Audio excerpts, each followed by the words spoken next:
커피 한 잔의 작은 행복 1편 커피의 이동. 어슴풀에 밝아오는 새벽의 고요함 속에 코끝에 와닿는 적당히 은은한 향기로 마음을 편안하게 해주는 커피 한 잔의 여유.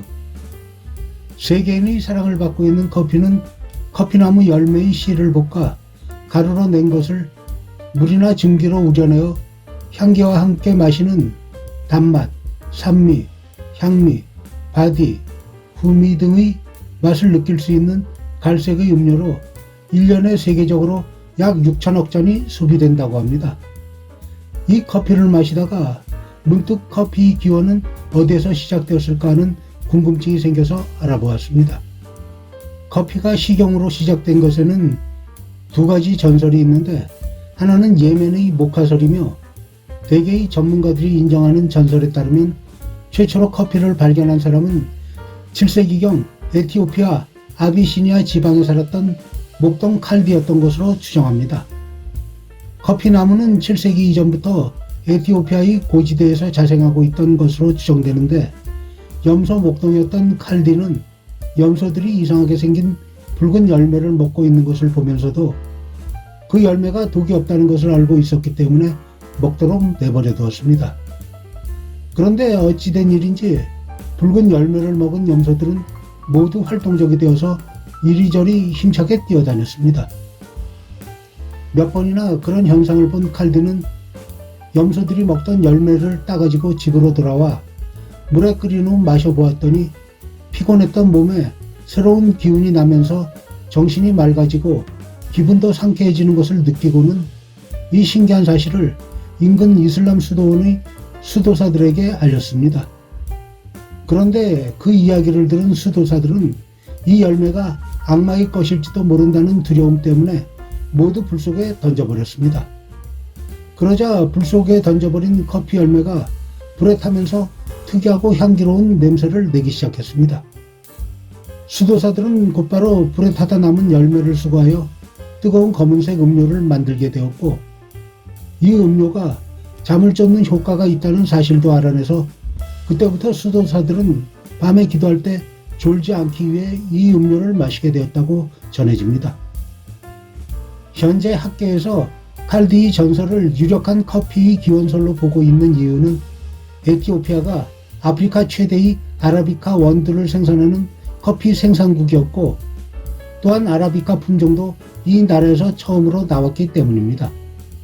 에티오피아에서는 처음에는 커피 씨를 빻아서 볶은 다음 음료로 마시기도 했지만 빵에 발라서 먹기도 하였다고 합니다. 그곳에서부터 커피는 이집트와 예멘으로 전파되었고, 이집트와 예멘에서는 커피가 종교적 의식에 사용되기도 했었습니다.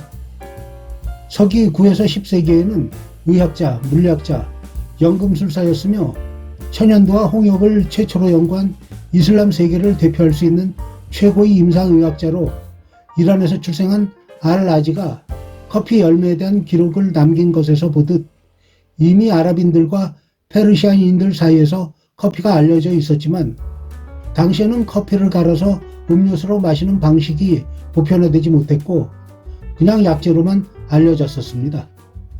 그래서인지 커피에 대한 반응은 오랫동안 그다지 좋지 않았는데 1511년에는 신경을 자극하는 성질 때문에 메카의 보수적인 이맘에 의해 금지되기도 했었습니다. 하지만 그리스인과 지식인들 사이에서 커피의 인기는 대단했기에 결국 오스만 투르크 술탄 셀림 1세에 의해 커피 금지령이 폐지되었습니다.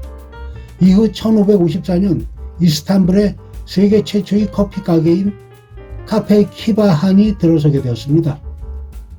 커피가 이슬람 세계에서 유럽으로 전파된 계기는 1683년 오스만 제국이 오스트리아의 빈을 침공한 제2차 빈 공방전 때부터라고 할 수 있겠습니다. 오스만 제국은 거의 다 이겼던 전쟁을 오스트리아를 지원하는 유럽 연합군의 도착으로 아쉬움을 삼키며 퇴각할 때 엄청난 양의 커피 자루를 남겨두고 떠났다고 합니다. 오스트리아인들은 이 커피를 군마의 먹이로 오해했는데, 외교관으로 있던 게오르그 프란츠 콜시츠키는 이 자루들의 정체가 커피임을 알아보고는 군관에게 뇌물을 주어 오스트리아 최초의 커피 전문점을 열었다는 이야기가 있습니다. 그때를 시작으로 해서 커피에 우유를 넣거나 달겨 먹는 방식이 시작됐다고 합니다. 그 후 커피는 유럽에서 큰 인기를 얻기 시작했는데, 커피를 유럽으로 대량 수입하기 시작한 것은 네덜란드 상인이었으며, 네덜란드인들은 인도네시아 자와섬 지역에 커피 플랜테이션 농장을 지으면서 큰 성공을 거두게 되었습니다. 커피가 미국에 처음 소개되었을 때는 미국이 영국의 식민지였던 때인데, 미국으로 이주해온 사람들은 커피보다는 술과 홍차를 더 즐겨 마셨기 때문에 커피 인기가 없었습니다.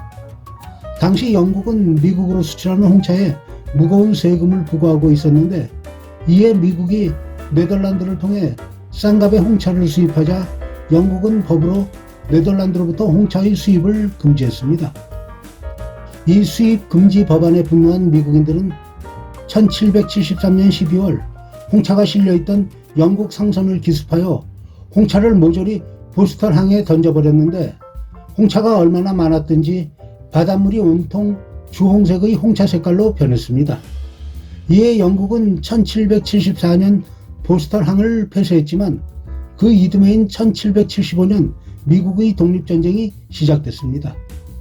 영국에 반감이 생긴 미국인은 독립전쟁 중 홍차 대신 커피를 즐기기 시작하면서 커피 수요가 급격히 증가하였습니다. 이 홍차 사건이 미국 독립전쟁에 어느 정도 영향을 줬다고도 할 수 있겠습니다. 일본은 에도 시대 초기 도쿠가와 이에야스가 네덜란드와 1700년경부터 나가사키의 인공섬 테지마에서 무역을 하게 허용함으로써 당시에 테지마에 출입이 허가되었던 상인이나 무역업 종사자 등 일부 사람들만이 커피를 마실 수 있었습니다. 그러다가 한참 후인 1854년 하고다테와 시모다 이 두 곳을 개항하면서 나가사키, 요코하마 등지 등에도 외국인 체류자가 많아지게 되면서 그들을 대상으로 한 외국 상인들이 자연스레 들어오게 되었고, 이때 외국인과 접촉이 많은 일반인들이 커피를 마시면서 대중화하기 시작했습니다. 다음 편에서는 커피가 한국에 들어온 시기와 커피 발전 과정에 대해 알아보겠습니다. 모두들 한 잔의 커피와 함께 기분 좋은 하루가 되시길 바랍니다.